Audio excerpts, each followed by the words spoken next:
May mga anak nga ako Wala akong paki yung may anak ay mapamilya ka dyan. Utang na nga yung misis ko doon sa amin. Wala akong paki may utang. Oh, karma yan sa'yo kaya nag-utang ka.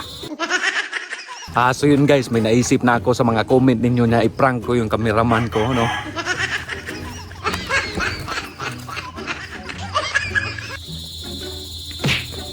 Hoy, dali.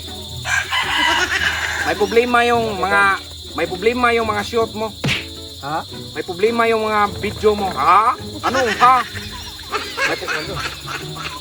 Yung previous video mo, last month, puro pangit.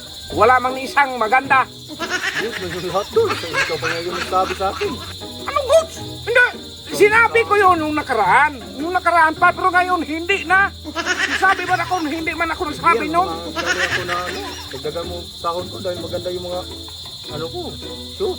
Paano ako magdagdag niya? Pangit ang shoot. Nandito yung target. Nandito ka ang video.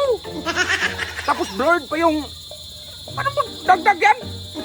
Pagtapos ng mga shoot natin doon, i-review mo yung video. Oo, i-review. Review mo yung video. Oh, pero magkasabi ako, oh, goods na. Maganda.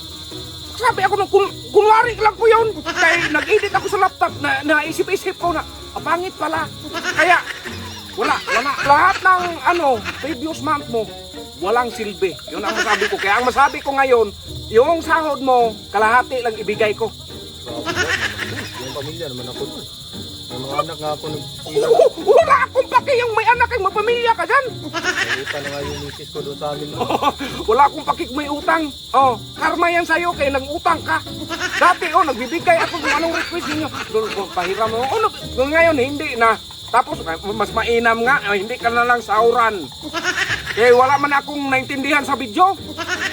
Paano magsahod yung tao sa inyo na? Galingan ko na lang. Wala na. Hindi. Kahit anong galing mo, wala. Ang target nandito. Bakit nandyan yung kamera mo?